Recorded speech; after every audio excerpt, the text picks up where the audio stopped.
How's it going, Pokemon fans? CJ here from JollyMonz YouTube channel here, bringing you not only a deck profile, but also a little bit of an update about how our video uploads are going to be on the channel from now on. If you want to hear about that, that'll be at the end of the video.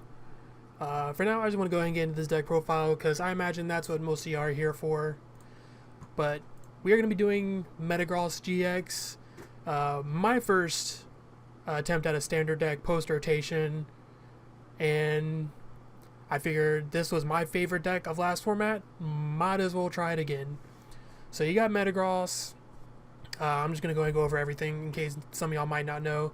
Metagross 250 Stage 2 GX with the ability, or with the attack Giga Hammer, 2 metal energy, 1 colorless energy, 150 damage, and you can't use Giga Hammer during your next turn. There's ways to get around that where you can still attack every turn.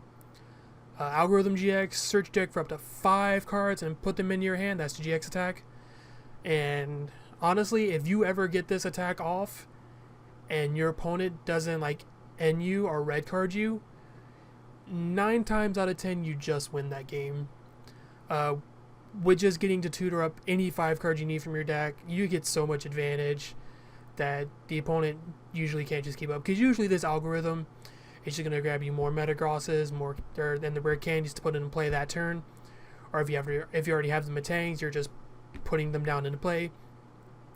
And with this deck, you're usually just getting yourself set up. And then the ability, once per turn before you attack, and this one is with each Metagross you have, you can attach a Psychic Energy or a Metal Energy from your discard to your active Pokemon. Now, the ways you attack with this every turn is, of course, you have to get it out of the active and get a new one in, or get the same one in. It has a 3 retreat cost.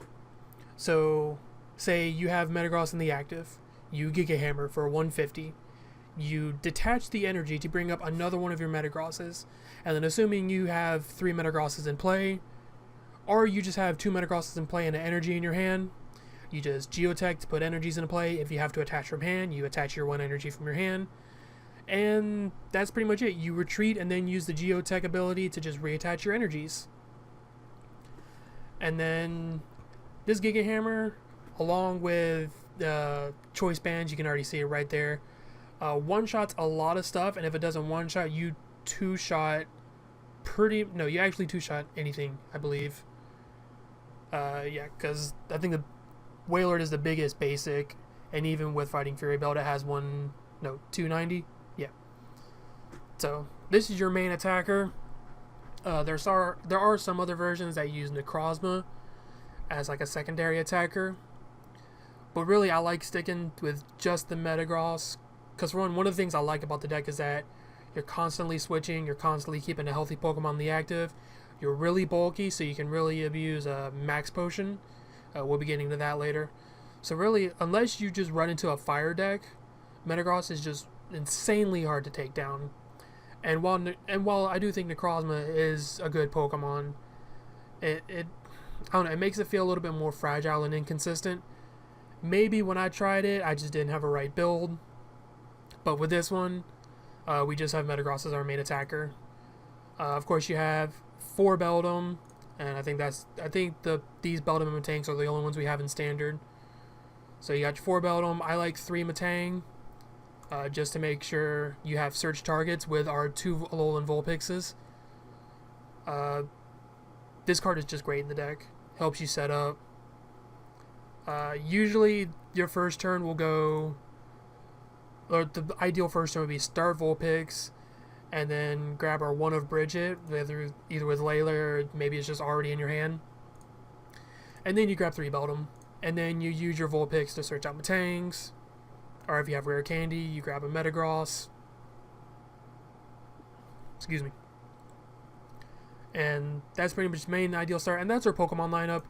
We do have 3 Tapu Lele, just to really grab any supporter we need. And I can go into those later. And actually, go ahead and go into those now. We'll do the supporters first. For Sycamore, I think this is going to be like a staple now that we lost versus Seeker. For Sycamore, 4N. Sycamore, if you just really need to dig for something, you just need a fresh new hand. The cards in your hand are pretty much worthless. And really, with the way the deck functions, you can discard, like if you have just energies in hand, you don't really mind discarding those because you can just geotech them back into play. And then if you have stuff you need to keep in your hand but you just can't do anything with the hand you have right now, you have N to get a fresh new hand without discarding anything. Or if you just need to put your opponent down to like 2-3 cards, something like that, if you just need to disrupt them. Another draw supporter I'm going to be trying in the deck is Hala. I haven't actually played New Standard yet, so really this card is just kind of a theory card. Like on paper it seems good. A lot of times when I played Metagross, usually I could say you rare candy a Metagross out on turn 2 3/4 of the time, and either way, usually the first time you're attacking with a Metagross, you usually can't use Giga Hammer anyways. So I figured, why not just go ahead and use Algorithm? It forces your opponent to play an N, and if they don't have it, like I said, you usually just take over the game. And this way, you know, if we're going to go ahead and use Algorithm 90% of the time anyway, might as well just throw in a Hala to just shuffle in and draw 7 whenever you need a new hand. In theory, I like this. I haven't played with it yet, so I might discover that I don't like it. But that's just something to find out later on. We have 3 Guzma, because not only does this act as just, you know, bringing up something for an easy knockout, but one way that you can kind of disrupt what Metagross is doing is after they attack, you bring up one of the Metagross that don't have energy, because a decent amount of the time you find that you only have 3-4 energy at your disposal, whether it's in play or in the discard. So if you have 6 or more energy ready to go, you can't really attack because you have the 3 energy on your benched Metagross, and then the active one can't retreat most of the time because, you know, it has 3 retreat cost.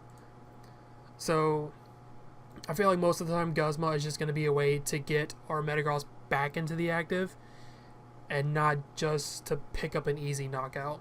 But I might be wrong.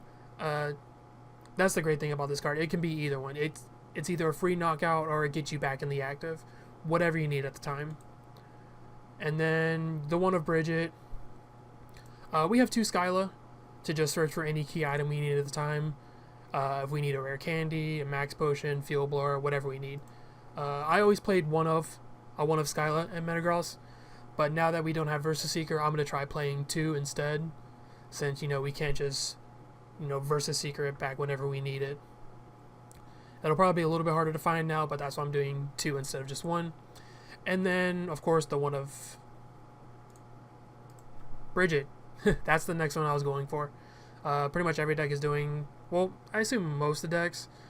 I think there's like the turtle decks that don't do 3 of, but most decks do. Why am I saying 3 of? Most decks do a 1 of Bridget, just to the easy turn 1 start getting yourself set up. And I actually forgot this card was in here. 1 of Acerola. It's kind of in here for the same reason that Max Potion is. You're kind of hard to one-shot, so you can easily just deny them prizes by, in this case, picking up your Metagross. And then usually, I imagine, if you have 2 in play already, you'll be able to keep attacking through the turns where you need to set up the 3rd one you picked up. Or maybe you just have 4 in play. There has been games where I just have 4 Metagross in play, and I didn't need them all in play. Now for the items, you got 4 Ultra Ball. I love this card. I feel like I say that in every video. Grab Lele for the turn 1 Bridget. Grab whatever evolution you need. Pretty much grab whatever Pokemon you need. This card is fantastic. It helps you get rid of dead cards too. 1 of Rescue Stretcher. Again, grab something you need. Shuffle stuff back in if they knock out a Metagross. 3 Field Blower, because we kind of just lose the Garbotox and Garbodor. If they get a Garbotoxin and play with a tool, you kind of just can't do anything. You're stuck attacking every other turn. Unless you just want to try to... It's rough. You don't want to do it. 2 Max Potion. Kind of for the same reason Acerola's in here. You're really hard to knock out. You can easily deny them prizes. And then... You're usually retreating and then healing the one that you just retreated. And all your energies are back in the discard. So you can reattach it with Geotech. 3 rare candy to just skip Metang, get Metagross into play. Hopefully go for the turn 2 Metagross so that you can just use Algorithm, start getting yourself set up. Tools, we have 3 Choice Band, so you can easily hit 180. There's a lot of Pokemon in the format that still have 180 HP, so you can easily just take one shots on those. 150 plus a 30, that's 180.